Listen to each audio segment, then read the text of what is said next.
네, 고양신문 고양파 구독자 여러분, 카타르 월드컵 토너먼트가 본격 진행되고 있는데 재미있게 보고 계시죠? 그래서 저희도 오늘은 첫 번째 소식으로 축구 소식을 준비했습니다. 기대해주세요.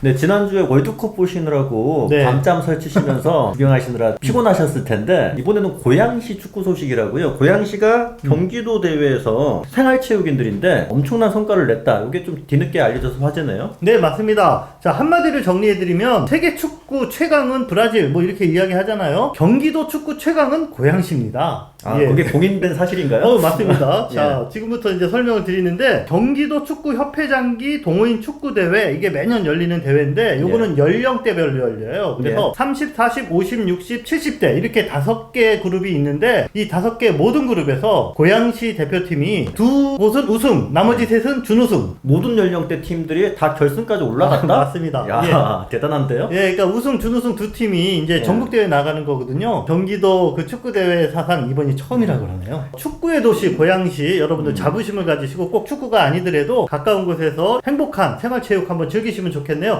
고양신문 일면기사 재미있게 읽어주세요. 국민의힘이 지금 공석 중인 고양을, 고양병 조직위원장을 뽑는다. 여기가 지금 어떻게 되는 데인지. 고양을은 김필래 당협위원장이 있던 곳인데 지난 지방선거 때 고양시장에 출마 선언을 하면서 그 자리를 관두면서 공석이 됐던 곳이고, 고양병도 마찬가지입니다. 당시 김영한 전 장관, 그분이 충청북도 도지사로 5가지 됐죠. 그분은. 네. 그분이 출마하면서 공석이 됐어요. 그래서 국민의힘이 조직위원장 후보 면접을 이번 달에 지금 실시 중입니다. 자, 하나 질문 드릴게요. 조직위원장이 아니라 당협위원장 이런 얘기 많이 들었는데 예. 어떻게 틀린 거예요? 조직위원장이. 쉽게 이해하기에는 같은 거라고 보면 되는데, 조직위원장은 당에서 뽑는 거고, 네. 당에서 조직위원장을 선임하면은 각 지역의 당협에서 의결을 통해서 당협위원장으로 됩니다. 그럼 보통 이제 조직위원장 되면 당협위원장 되는 수순이다. 예, 그러니까 뭐 특별한 문제가 없으면은 당협위원장이 되는 거예요. 당협위원장 결국에는 총선 때 공천 1순위잖아요. 총선도 1년 반 앞으로 다가오고 있고, 또 한 가지는 국민의힘이 지금 이제 중앙뉴스에 많이 나오는데 당대표 선거를 지금 앞두고 있어요. 2마의 3초. 그렇죠. 그때쯤 하겠다고 하는데 전당대회, 당대표 선거 때 조직위원장들이 표심으로 움직이지 않습니까? 아, 그러네요. 그러다 예. 보니까 이분들이 어떤 분이 되느냐, 요거 이제 지역의 관심사예요. 그렇다면은 각각 고양을부터 한번 짚어보겠습니다. 어떤 분이 지금 물망에 오르나요? 김필래 고양시장 후보로 출마했던 분이 그대로 공모 신청을 했고요. 그리고 이준철, 그때도 시장 네, 시장 후보 나왔었죠? 경선까지 했죠. 이분도 조직위원장 공모에 신청했습니다. 자, 근데 눈에 띄는 분이 최국진 씨예요. 최국진 씨가 원래는 일산 쪽에 이제 좀 적어 있던 분인데 자리를 옮겨서 고양을로 신청을 했더라고요. 이게 이제 좀 이유가 있는데, 원래는 김종혁 고양시장 후보 기억하실 거예요. 중앙일보 편집국장, 이분이 고양시장 후보로 나오면서 그쪽 캠프에 몸을 담았습니다. 최국진 씨가. 사실 한 팀이죠. 김정혁 씨랑. 아, 그러니까 그분이 고양병에 신청을 했고 경합을 할 수는 없으니까 네. 최국진 씨가 자리를 옮긴 게 고양을로. 아닌가. 아. 이렇게 보입니다. 네, 그럼 고양병에 지금 김종혁 씨 이름이 거론이 됐는데 또 그분 혼자 나오는 건 아닐 거 아니에요? 자, 이 고양병이 또 재밌는 게, 원래 이 공모를 6개월 전부터 했어요. 그때도 공모 신청을 받았는데 그 당시에는 이인재 전 파주시장, 네네. 이분이 사실 유력하다,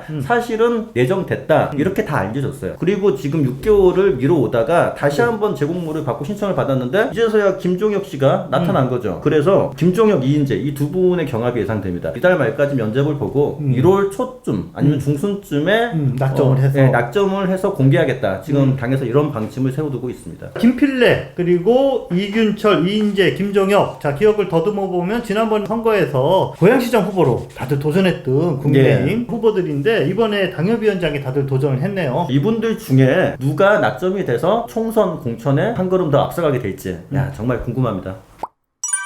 자, 이번에도 선거 소식인데 정치권 소식은 아닙니다. 또 이거 관심 있는 분들한테는 아주 초미의 관심사인 고양시 체육회장, 과연 누가 될 것인가? 지금껏 이제 체육회장 선거가 날짜가 다 시도별로 달랐는데 이번에 사상 처음으로 한꺼번에 치러져요. 전국 동시에. 네, 전국 동시에 치러지고 도 단위 선거는 먼저 치러지고요. 시군 단위 선거는 22일 날 선거일입니다. 자, 첫 번째로 궁금한 거는 지금 기존에 민선 1기 나상호 고양시 체육회장이 있었잖아요. 자, 이분은 출마 안 하시는 거예요. 거예요? 네, 그 당시에 네. 3년 전에 표 차이가 크게 당선됐기 때문에 네. 재선 가능성이 유력했는데 네. 부득이하게 이제 그분이 출마를 안 하시겠다고 밝혔습니다. 아, 본인 의사로? 예, 본인 네. 의사로 밝혔고 뭐 특별한 이유는 없는 것 같고 그래서 이제 출마 의사를 밝힌 분들이 누군지 봤더니 꽤나 많습니다. 지금 6분이에요. 가나다 순으로 좀 순서를 불러드릴게요. 김도협 고양시 야구 소프트볼 협회 그러니까 회장이죠. 협회장이죠. 네네네. 지금 현 이동환 시장과 고양이 같다. 고양시장하고도 얘기도 잘 통하고 앞으로 아. 체육회 발전에 이바지할 수 있다. 그런 또 메리트가 있을 수 있겠네요. 김윤중 전 고양시 테니스협회 부회장입니다.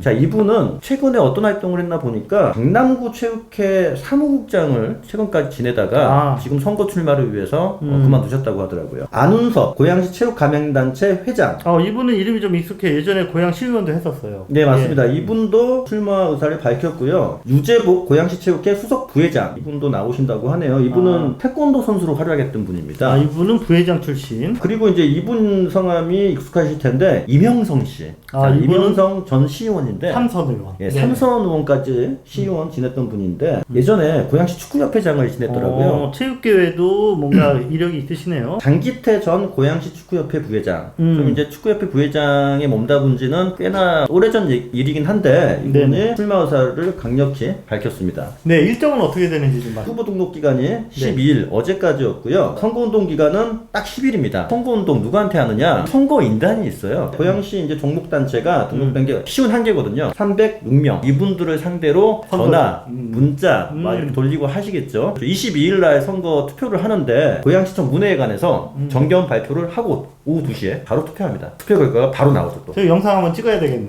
예, 예. 네네. 자, 이렇게 규모 있게 이제 선거를 치르다 보니까는 웬만한 그런 선거 못지않게 기탁금도 1인당 1,000만 원씩 내야 되고. 원래는 2천만 원이었어요. 더 싸진 그나마 겁니다. 싸진 거예요. 예. 예. 예. 자, 그래서 이분들에게는 상당히 절실한 이제 그런 선거인 것 같습니다. 자, 어느 분이 될지 저희도 지켜보도록 하겠습니다.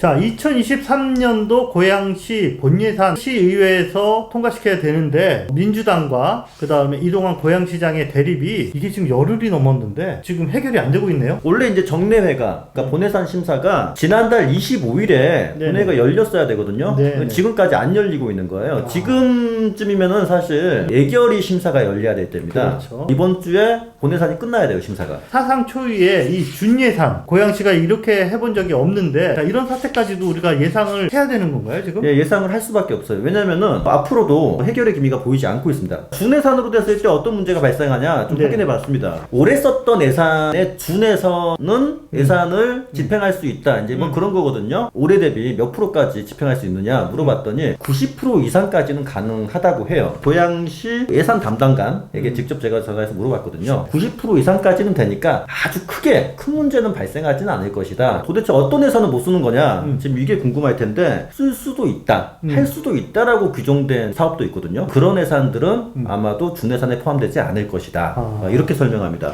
네. 자, 그런 예산들을 세부적으로 살펴보니까 제설 장비 네. 또는 총소 또는 불법행위 단속, 고양페이 할인 보조금, 그다음에 청년 기본소득 이제 그런 것들도 있습니다. 민간단체 보조금 또한 집행이 일부는 어려울 것이다 당분간. 그러니까 네. 준예산 때까지는 어려울 것이다. 공약 사업도 뭐 준예산이 짜여지는 시간만큼은 시행할 수 없기 때문에 사업이 좀 딜레이되는 그런 상황도 벌어질 수 있죠. 다른 지자체에서는 이렇게 했던 경우도 있었다 그러더라고요. 예, 최근에 있었습니다. 이재명 대표가 과거에 이제 성남시장이었을 때 다수당이 새누리당이었는데 새누리당 의원들이 예산심사 보이콧을 하면서 준예산으로 넘어간 적이 있어요. 아, 그래요? 예, 그때는 이제 어떻게 해결됐냐면은 준예산 체제가 일주일만 가고 이제 곧바로 해결됐죠. 성남 시민들이 본회의가 열렸어요. 새누리당 의원들이 정회를 요청하면서 퇴장하려고 했을 때 시민들이 퇴장하지 말라고 문을 막았어요. 문을 막았어요. 출구를 봉쇄해가지고 출구를 만들어준 약간 그런 그런 상황이었는데 중간에 뭔가 협상이나 대화가 진행됐을까 이제 저희가 그걸 계속 취재를 했는데 비서실장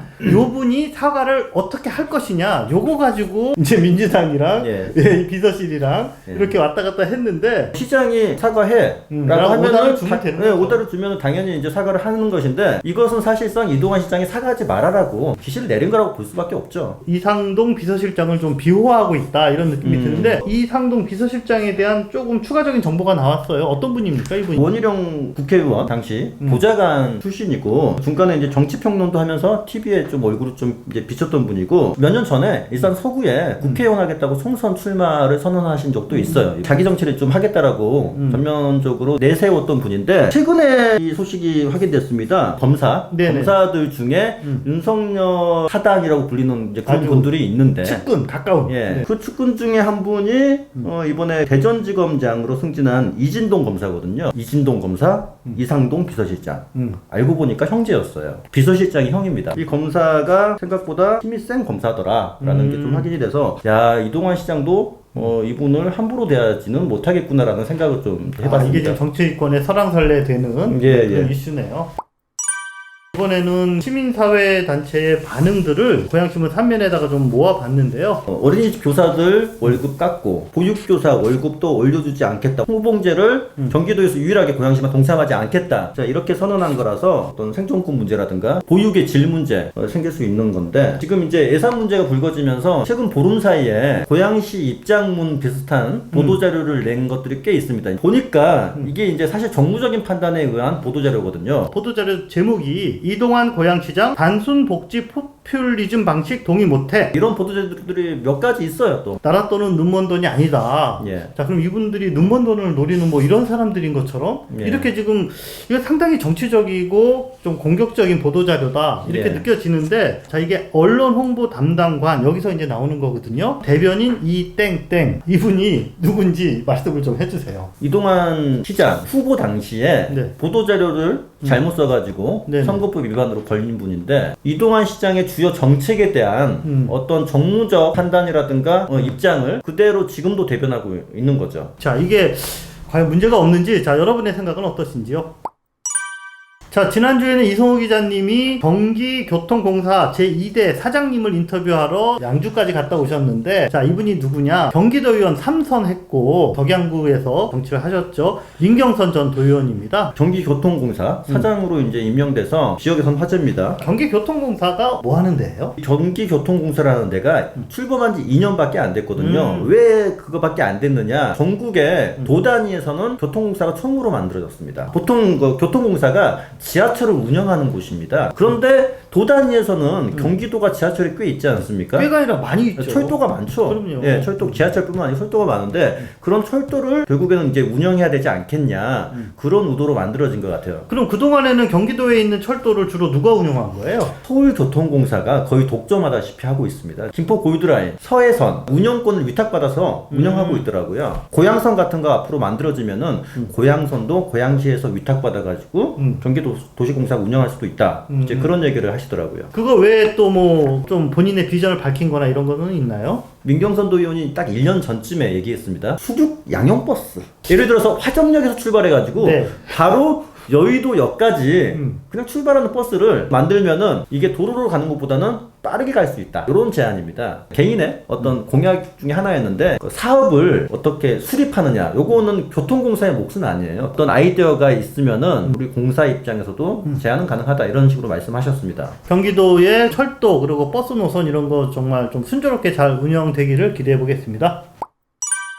자 이제 연말과 성탄이 다가오는데 감동적이고 따뜻한 무대가 있었어요. 제가 직접 가서 맨 앞자리에서 이렇게 관람을 했는데 천주교, 불교, 기독교, 원불교, 천도교까지 네. 야, 이분들이 이렇게 한자리에 모이는 게 사실 쉽지 않거든요. 그런데 이 5개 종단이 지금 3년째 연합으로 평화합창제라는 거를 열고 있어요. 아, 마지막에는 5개 종단의 모든 합창단원 또 종단 대표 또 어린이들 이렇게 다 네. 올라와서 한 뭐 250명 많은 이제 숫자가 예. 같이 평화와 화합을 노래하는 다른 지자체에서는 이런 사례가 없거든요. 근데 네. 고양시의 종교와 시민사회의 성숙함을 보여주는 아주 정말 좀 바람직한 그런 모습이었습니다. 이 행사가 올해가 마지막이라는 얘기를 들었어요. 고양시의 그런 평화 미래 예산과 관련해서 매년 이제 고양시에 어떤 지원을 받아서 이렇게 규모 있게 아람누리 아람음악단에서 이렇게 열고 그랬는데 내년도 그 예산이 또 날아갔습니다. 아, 이게 이제 평화라는 이름이 들어가서 아마 이동원 시장님이 문제가 되지 않았나 싶은데. 예, 뭐 어쨌든 하여간 내년에 이게 또 삭감이 돼서 자 이런 행사는 정말 그런 정치적인 고려 없이 좀 지속하면 어땠을까라는 그런 목소리들이 많은데 뭐 시 예산 안 받으면 자체 역량으로라도 뜻깊은 행사를 내년에 잘 이어가겠다 그런 입장입니다. 여기는 주염역 광장인데요. 네. 자, 높이 8m의 성탄 트리가 세워졌습니다. 자, 보니까 고양시에 이런 트리가 2개 더 있더라고요. 네. 보니까 각 구별로 하나씩 설치를 했어요. 설치된 곳이 어디냐면은 주염역 광장, 일산 문화광장, 사람들이 가장 많이 모이는 화정역 로데오 거리에 이렇게 설치가 됐다고 하네요. 트리 크기나 모양은 세 개가 다 비슷하니까 우리 동네 게 크다 뭐 이러지 마시고 네. 가까운 곳에 가서 인증샷도 찍으시고 자 이웃과 함께 사랑하는 가족과 함께 성탄 트리처럼 따뜻한 연말을 맞이하시기 바라겠습니다.